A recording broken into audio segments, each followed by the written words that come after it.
Today we are privileged to be the last urban explorers to document the remains of Sunnyside Campus as it stood since around the 1960s. However, Sunnyside's history reaches back over 170 years to the origins and establishment of Pretoria, the administrative capital of South Africa, where this once thriving suburb is located.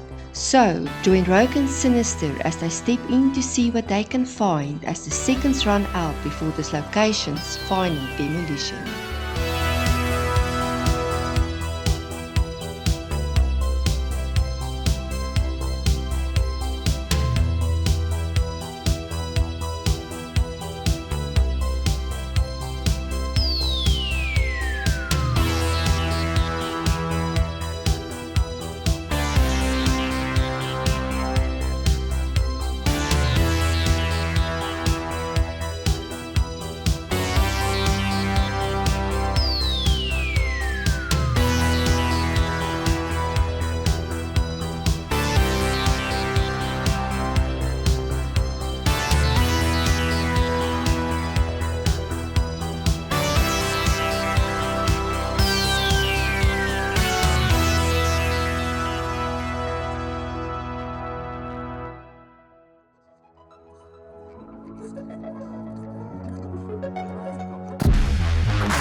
Stepping into an unnamed apartment block, the signs are clear that demolition is entering its final stages. With debris and rubble everywhere, this would be classified as a high-risk exploration, with dangerous holes and structural weaknesses all over.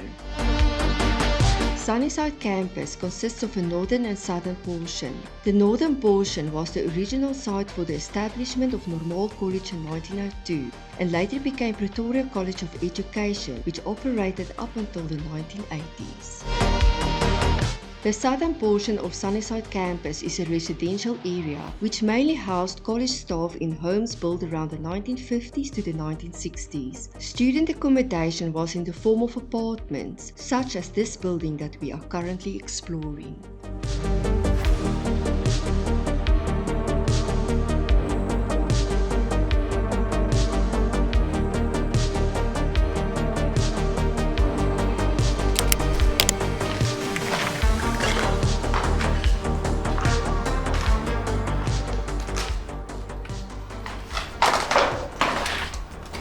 Mr. Sinister, Hey you guys?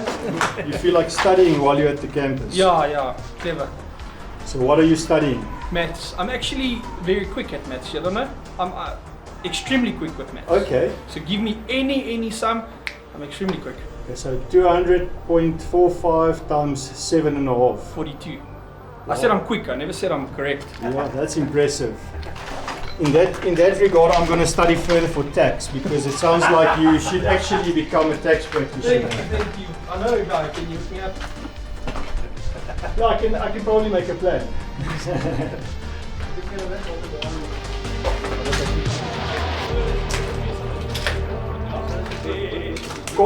Is it a contractor of a... Ja, ek glo so sê. Ja, dink is 'n contractor. Waarom? Ja. Jy het goeie ore, Jannie. Ja, ek kan ook sien hom in 'n jetlag van hier. Now guys, so as we step through this building, we're hearing all sorts of noises, and Jannie and Quentin managed to find out that it's actually some scrappers that came in to start scrapping the metal bits and pieces and the copper wire. So yeah, you need to be careful while out urbexing because you don't want to run into these characters. Yeah, they tend to be threatening sometimes. So, but anyway, we're going to carry on exploring. In 1992, the University of South Africa, or UNISA, purchased both the south and north portions of the land for development purposes. The northern portion today houses upmarket and modern conference facilities, while the southern portion have remained in limbo for over 30 years, with the homes and apartment buildings falling into a terrible state of disrepair, inviting vagrants and criminal elements into an area that once flourished. As Sinister is looking around to get a glimpse of the scrapper, it is clear to see the state of absolute chaos around this premises. Each step must be calculated and taken carefully. Later, a security guard told us that 2 weeks prior to our visit, a scrapper fell from this very roof onto the steps of the front entrance, breaking his neck instantly. 2 of his friends tried to flee the scene with his lifeless body, but due to their fear of being arrested, they had to leave his body behind in some tall grass at the perimeter fence. These individuals risk life and limb to scrap any and all metal and copper they can scavenge to make a living out of what most people would consider pocket change.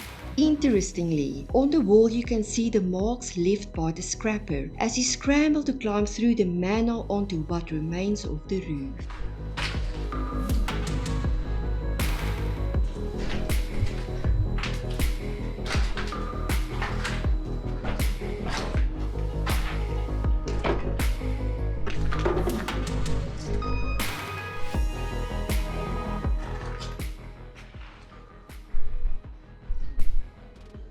Literally right on that corner over there. He was standing right there looking down at us. Now you don't know where he is. And way up there, he's busy thundering. That's the guy that we saw a bit earlier on.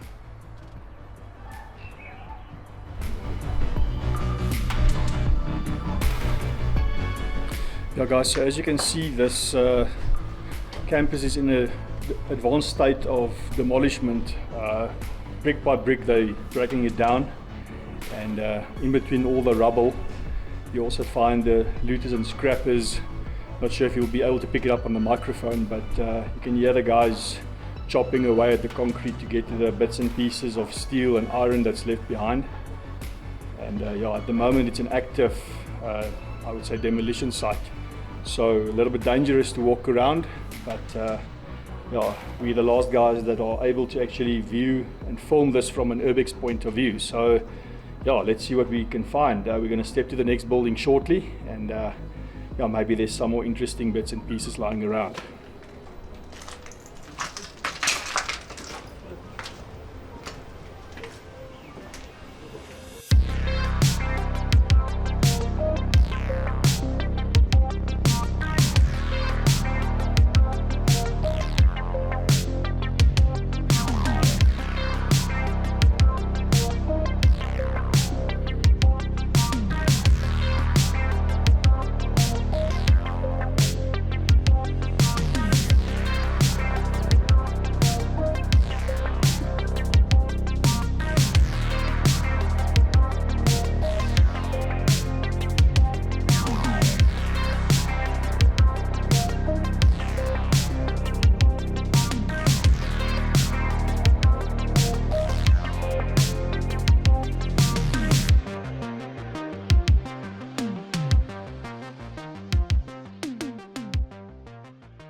Unfortunately, with urban exploration, timing is everything, and even though we wanted desperately to document the abandoned and forgotten Sunnyside Campus sooner, opportunity just presented itself too late. At least Rogue Sinister could be the last urban explorers to say goodbye to this location before it was to be completely demolished for future developments. It is a bittersweet emotion to be able to document the place as its last seconds run out.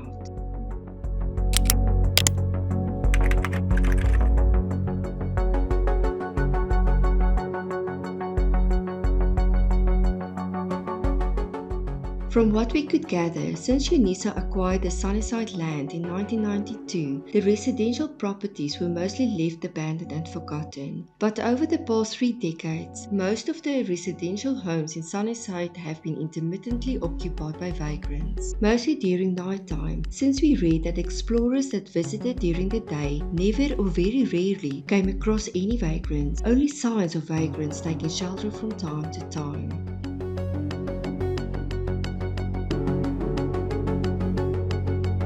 Initially, the realization that demolition was at an advanced stage felt extremely overwhelming, yet even then, clues of what it might have looked like still came through here and there.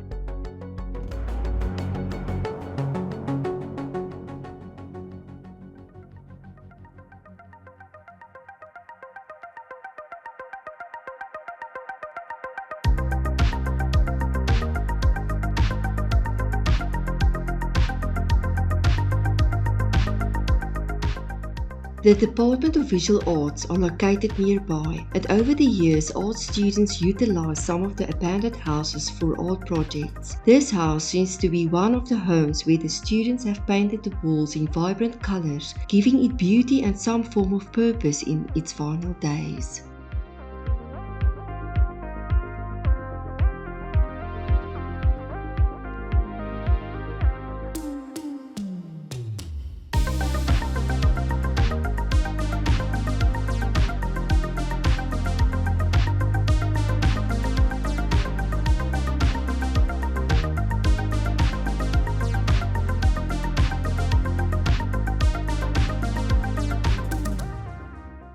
Inside these homes, we witness the late stage of demolition, yet some beauty and a shadow of what once was still remains. Vibrantly colorful walls, spacious rooms, cozy fireplaces, and a foundation that testifies of old hardwood floors all remind us that families lived here once with all the joy and sadness that life brings. Yet, people lived their lives here, and soon even the last fragments that remain would be completely forgotten if we didn't document it on this day.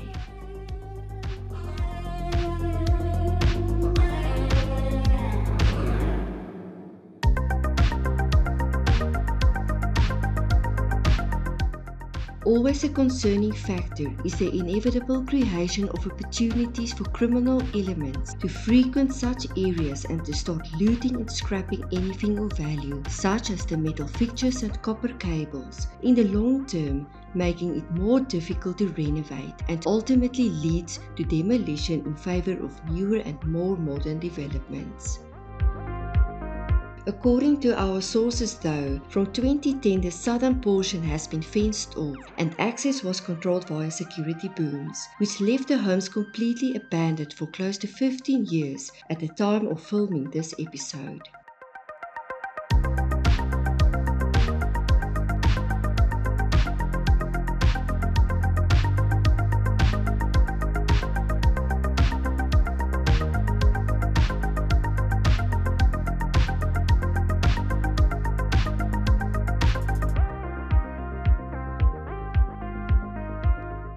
As Sinister walks around this final home's perimeter, it's clear that it must have been beautiful in its heyday, yet time is a cruel mistress and it hasn't been kind to Sunnyside Campus.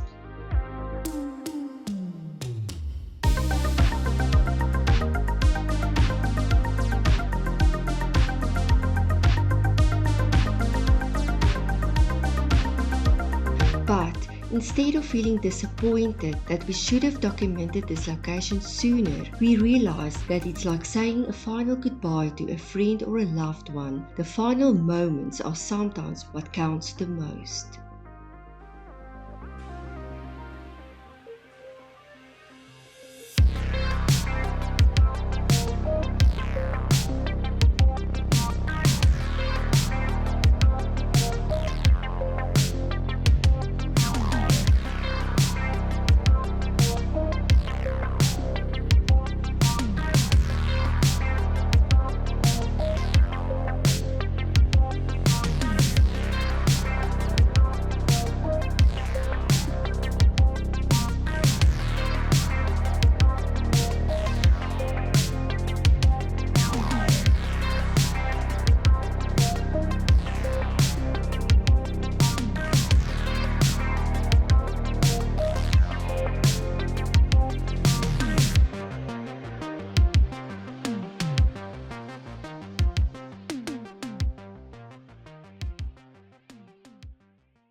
We are always told that every dark cloud has a silver lining, meaning that not all is lost. Even in the demolition of Sunnyside Campus, it seems that a part of its soul will remain. When we walked into the construction area, we were told that engineers have done foundational and structural integrity tests and that this building was merely gutted and stripped for a full-blown renovation, meaning that this would be the only building from the original Sunnyside campus that would be left standing.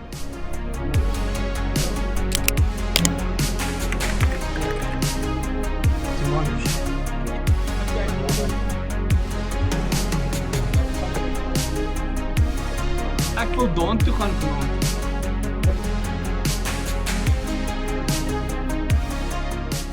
In the distance is a building that Sinister is keen to explore, but for now the view from the top floor of this apartment building takes priority.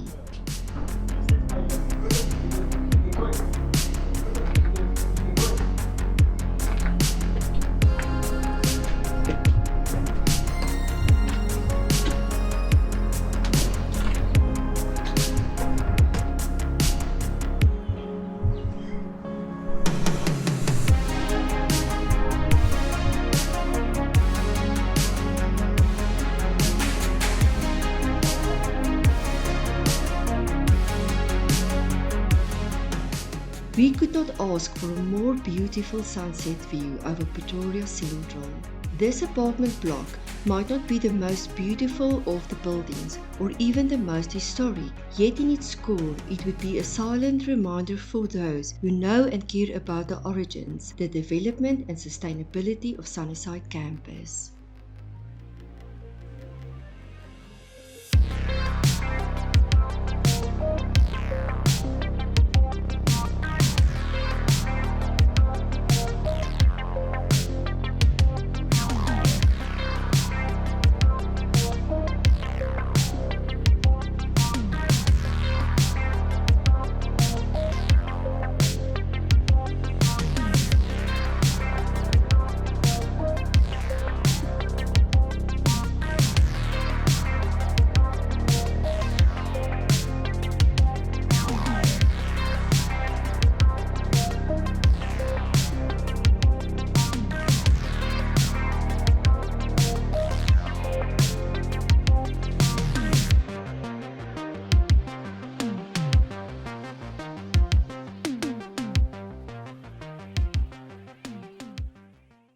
Next to this unnamed apartment block stands a behemoth of a structure known as Huis Potgieter. This 12-story high-rise used to be a police single-quarters residence but was decommissioned sometime prior to 2010. It was stripped of all fixtures and fittings and left abandoned up to now. Thanks again to our friend Jannie of Upside Down for filming the final demolition of this building on 5 May 2024.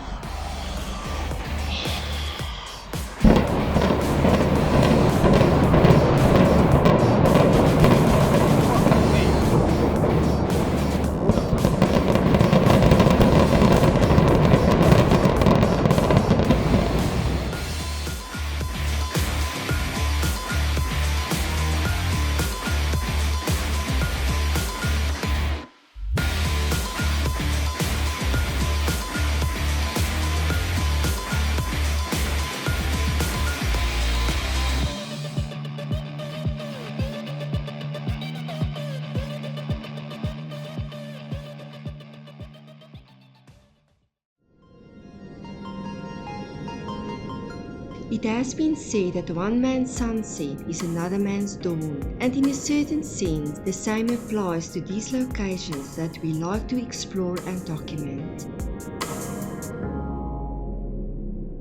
And ultimately, this is why we do this. Rogue and Sinister visit these places to document them before they completely disappear, also to honor the memory of the people and the places that once was.